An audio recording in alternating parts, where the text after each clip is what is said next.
Here's the first revision lesson on the topic of forces. And forces we're going to subdivide into three little topics, and the first one of those is weight. So how do you work out the weight of something? Right, okay, here we go. We're going to talk about this block, and this block is a 50 kilogram block. Right?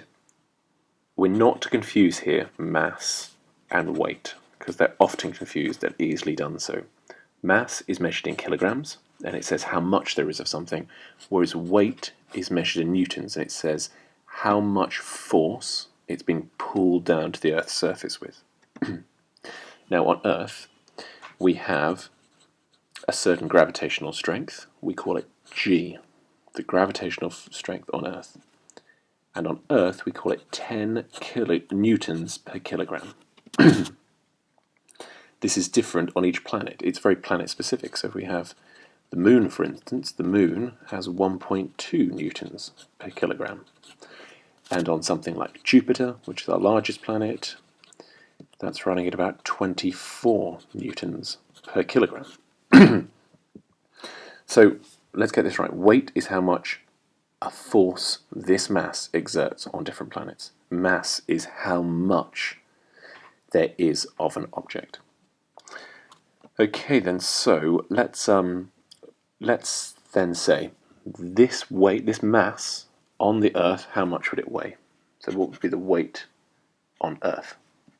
Well, if every kilogram is 10 newtons, then we have 50 kilograms, which should suggest that we're at 500 newtons of weight. Okay, let's imagine what would the weight on the Moon be. A little bit trickier. Well, we have 50 kilograms, and each kilogram weighs 1.2 newtons. So that should give us, your quick maths here, I think 60 newtons. And similarly, the weight on Jupiter would be, you've got 50 kilograms, and each kilogram is 24. Times 24 should give us, I'm going to have to do that very quickly on a calculator just so I don't lead you astray. That's going to give us something like 1,200 newtons. Excellent. So what you were doing intuitively here, by understanding what G really means, is you were making use of this equation, which is weight is mass times gravitational field strength.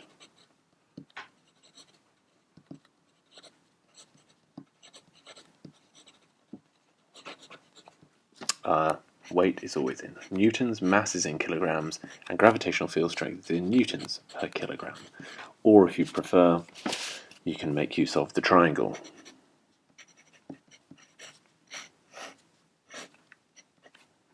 There we go. Now, the one trick you're going to have to bear in mind in all these cases are the units of mass. So please bear in mind all cases, units of mass. Because they might state something in grams, in which case you'll then have to convert it into kilograms before you work out the mass. Right, so let's give some examples, and if you want to, you can give them a go. I will work through the example and then I'll do the answers straight away. So let's look at the first one, which is, okay, so example 1. Okay, then I've got 100 kilograms on Earth. What does it weigh? Very straightforward. Okay, if you want to, you can hit pause, or I'll just go through the answer straight away.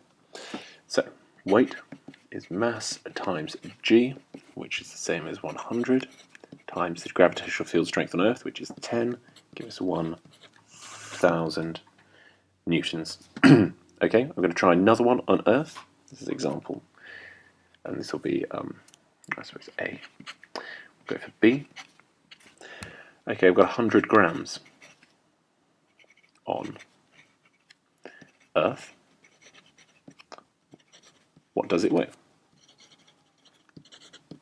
Interestingly, Oh yeah, I'll tell you after we've fitted the solution. You can hit pause, and otherwise I'll work straight through the solution right now.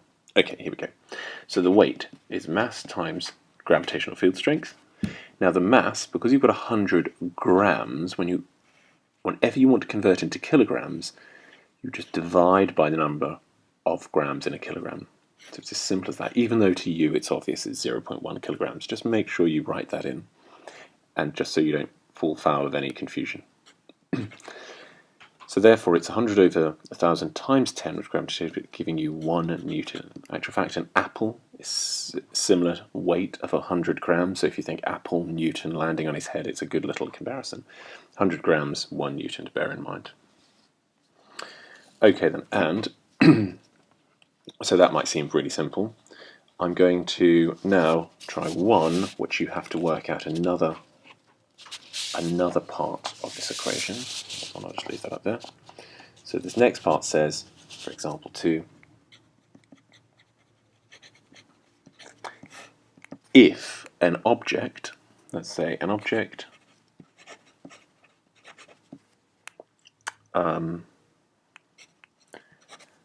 a mass of 1 ton, interestingly, that is the weight of the Mars rover, the rover that went over and landed on Mars. And it exerts a weight of, let's say, so it's going to be, let's say, 4,000 newtons. What is G on Mars? What is the gravitational field strength on Mars? Okay, if you think you know the answer, hit pause and give it a go. Otherwise, I'll work through the solution right now. Okay, so W is mg. We need to rearrange this because we're asking for what G is. So that's the weight divided by the mass. Think about the triangle further up that we used. The weight, of course, is 4,000 newtons. And we know it's 1 ton, which is actually 1,000 kilograms. So that gives us 4 newtons per kilogram. There we go. So Mars exerts a force, a G of 4 newtons per kilogram, which is about right, actually. It's about half the volume of Earth. Excellent. Okay, so that's weight. So hopefully that should be a straightforward part of the topic. That's the first part of 3 with this force on top. This topic on force. So let's go to the next topic, which is balanced and unbalanced forces.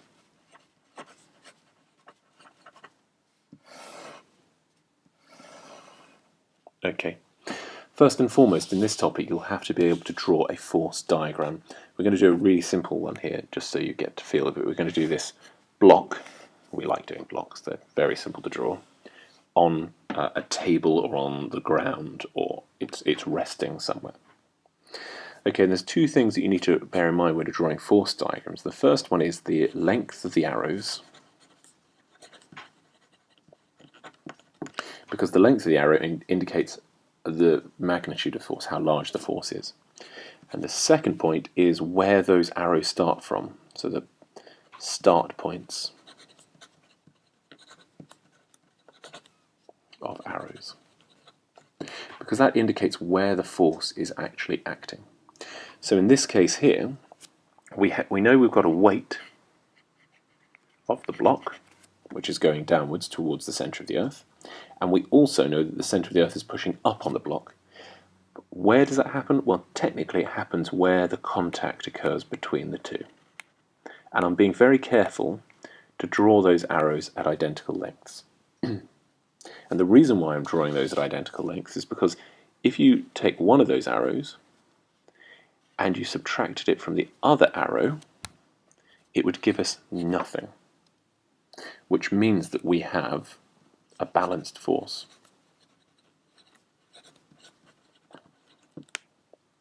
So in this instance, in this picture here, I've got there's a balanced force, or there is no resultant force.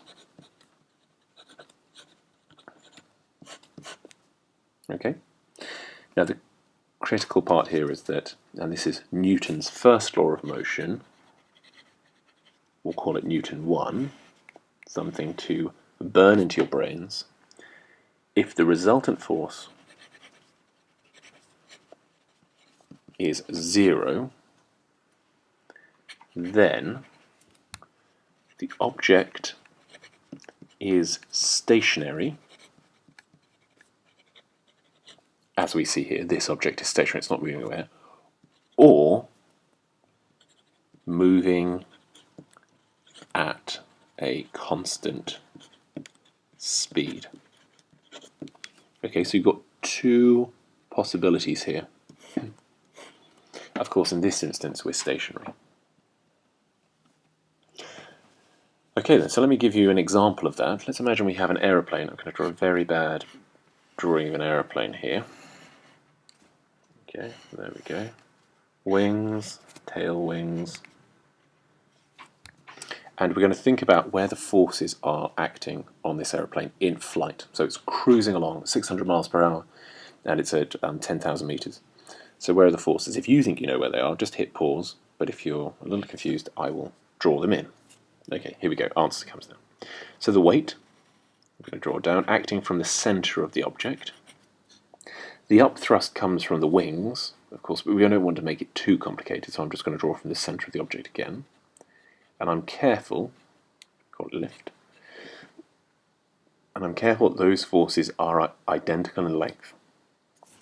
Okay, the thrust coming from the aeroplane, coming from the engines, is also equalled by the drag coming from the wind. It's a thinner atmosphere up there, but nonetheless, it's still dragging quite significantly. So let's just have a look at how those forces pan out. Let's look at horizontally first. My lift and my the weight, so L and W, actually cancel each other out. So horizontally, what happens? So vertically. What am I talking about? Vertically, it's stationary. Okay, it's not going up and down. It's just cruising quite happily. Okay, but horizontally, what's happening? Well, horizontally, the drag, well, the thrust, let's call it, and the drag cancel each other out. So my resultant is 0 again. But is it stationary? Is it staying fixed in the sky? No, it's not. It's traveling at a constant speed. As I said before, about 600 miles per hour. So balanced forces could create stationary effects, or balanced forces could result in constant speed effects. You will have to draw diagrams like this and comment upon whether they're balanced or not. Okay, now if they're not balanced, then we're going to have to talk about that setup. So let me give an example with a car. So I'm going to draw a few examples here. First instance is the car starting off from the traffic lights. A terrible picture of a car, but hopefully you get the idea. Second picture is a car having moved off the traffic lights some way. Third picture is it's cruising down a road way away from the traffic lights. And the fourth picture is it's just seen another set of traffic lights which are on red. Cars change shape as well, oddly. Never mind. Okay, so it's just starting off the traffic lights. So the engine is going to be putting in some thrust. There's not actually going to be any drag at this stage. I mean, there might be a small little bit of drag. I'll draw a little bit of drag off the wheels because that's where friction is, but there's not going to be any drag off the car itself. So what we have here is we have, draw this part, we have a resultant force which is quite significant. And if you do have a resultant force, that equals a change in speed. In this case, speeding up.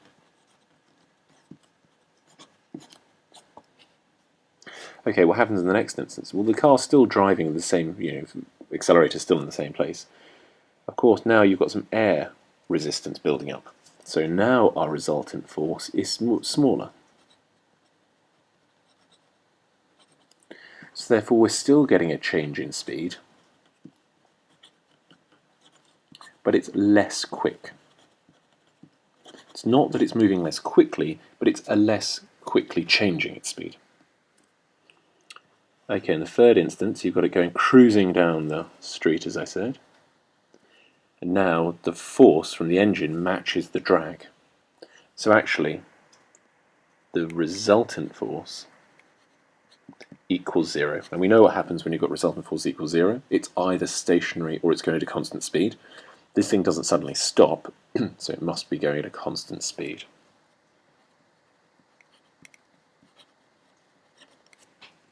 Okay, and then finally, it sees another set of traffic lights, it takes its foot off the accelerator, the engine doesn't push it forward anymore, but you've still got all that drag going on. So now, F resultant is actually quite significant backwards. So bearing in mind it is going forwards, but you've got a resultant force backwards. So what does that mean? Well, it changes speed, but the way that manifests itself is slowing down. It's changing its speed in the opposite direction of motion, which actually means it's slowing down.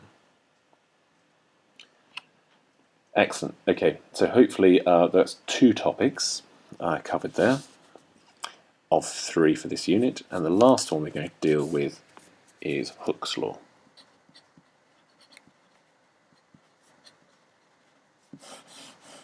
Okay, Hooke's law. Right, we're definitely dealing with springs here, and we're dealing with the difference between when springs don't have a weight on them and have varying weights on them. Okay, and what you'll probably noticed is the bigger the weight on a spring, the further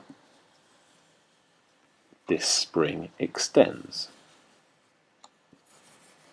So that's the extension with this first weight on it, and this is the extension with a larger weight on it. They're both extensions. And I think you should know that already. If you put more weight on a spring, it's going to stretch more, in effect. But we call those extensions. Often people get confused because they measure the original length of the spring, but that's not the case. We're just interested in the extensions, which would give the letter X. So, of course, with Hooke's law again, we need to bear in mind that we're dealing with weights here.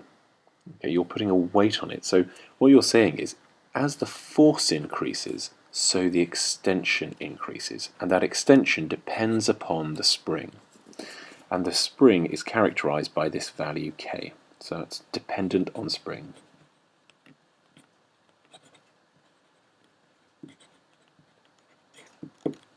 Once again, bear in mind that because this force is a weight, you might be given an example where they say, oh, let's say, 500 grams is placed on this spring. What happens? Well, you first of all need to convert the mass into a weight, and then start thinking about our equation. Weight is measured in newtons, extension is measured in, well, it could be centimeters, millimeters, meters. Often we keep meters as the primary use, and so therefore our spring, dependent on the spring, so it's called the spring constant,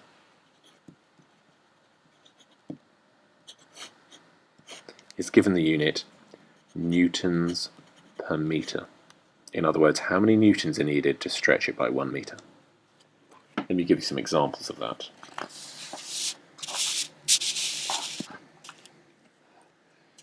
Okay, so let's imagine we have, here's a spring, so we have an example.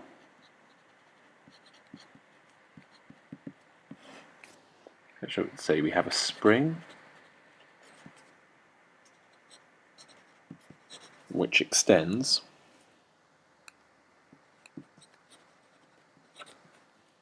(1 centimeter) for every 25 newtons of force.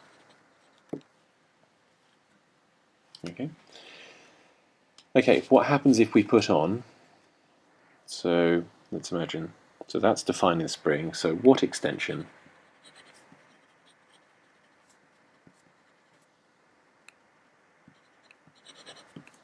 will be seen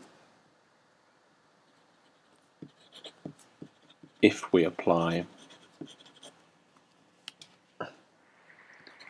50 newtons, 100 newtons, 200 newtons, or how about, let's look for 75 newtons.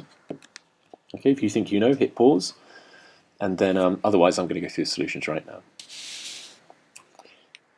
Okay, so what happens if we had 50? Well, if we know that 25 newtons equals 1 centimetre, then surely 50 newtons must equal 2 centimetres. 100 newtons, because it's 4 times as much, would equal 4 centimetres. 200 newtons will equal, of course, 8 centimetres. So intuitively it's really easy to work out if you understand what that means. 25 newtons equals 1 centimetre.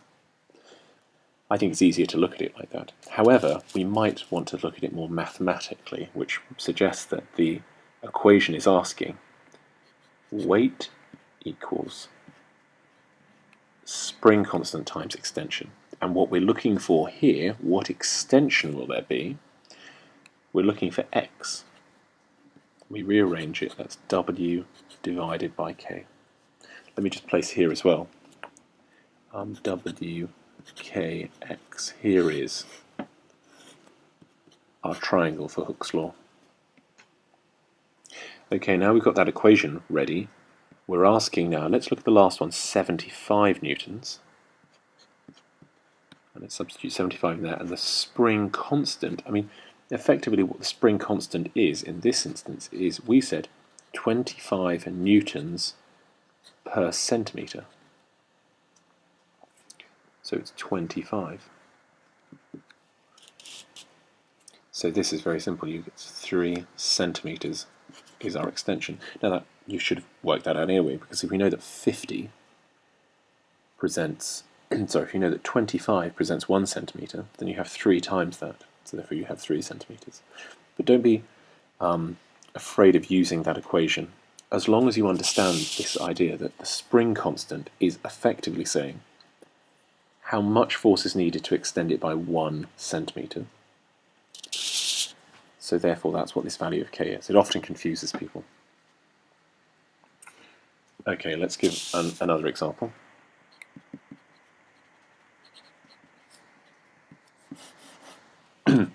Right, let's have a, I want to know, right, we've got a spring of spring constant 10 newtons per metre this time. I'm going to change the units, see what happens. And I want to know what happens when we put on, so what happens, i.e. the extension when F is 30 newtons, 22 newtons, and 70 newtons. If you think you know the answer, hit pause, otherwise I will go through the answers right now. Okay, then here we go. First one. Well, when F is 30 newtons, well, let's first of all say our extension is the weight divided by the spring constant. In the first instance, we have 30 newtons, and our spring constant is 10 newtons per metre, so we have 3 metre extension. It's quite a considerable extension. In some ways, the spring constant is describing the stiffness of the spring. Okay, what about 22 newtons? Well, this one might not be as intuitive because it's not whole numbers, so actually the equation is very useful in this instance, but so that gives us 2.2 metres. And what about when it equals 70 newtons? might give a 7 metre extension, quite a sizable extension. Okay then, let's try another hit on this. So this is one last example, because it's quite mathematical.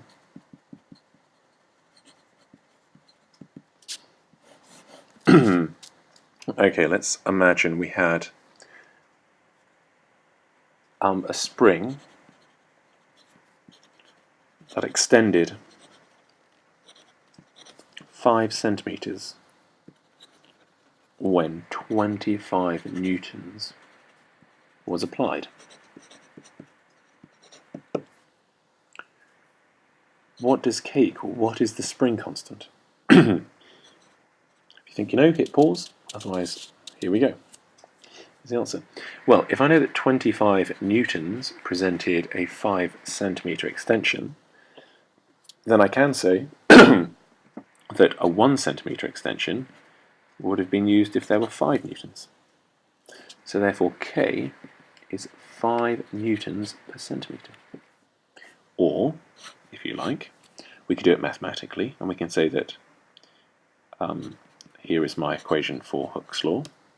I'm looking for K, which is the force divided by the extension, and the force applied was 25 newtons, and the extension was 5 centimetres, giving me 5 newtons per centimetre. Now, if I want to be pedantic, I could change this into a different unit. I can say that 0.05 of a metre was produced. So therefore, what would have given a 1 metre extension? Can you see I'm moving from centimetres to metres here? So, once you put that through, it should come out with 500 newtons will produce my 1 metre extension. Or if you like, F equals Kx. My spring constant is force over extension, giving me 25 over 0.05, giving me 500 newtons per metre this time. Excellent. Okay, you'll probably be asked one last point, and that is to actually plot or to graph the Hooke's law. With Hooke's law, we always place the force on the x-axis, and be careful to write down your unit, and we always place the extension on the y-axis. Be careful to put your unit. I think we'll work on metres this time. Okay, the spring always behaves linearly or directly. It's got direct proportionality, which means it's a straight line through the origin, until a point. And at that point, suddenly it starts to deform. In other words, it means if you put the same amount of weight on, it will extend a lot more. This point is the elastic limit. It's the point at which it no longer obeys Hooke's law. This is still obeying Hooke's law in this region here, but no longer Hooke's law. In other words, in this region, F does equal Kx. If you plotted another spring's behaviour and it came out to be lower than here, you would say this is a stiffer spring. And the reason why is because for the same amount of force applied, this spring has less extension. Similarly, this line here would be a weaker spring. Okay, right, I think that's it. That's a quick resume of the topic on forces. Good luck.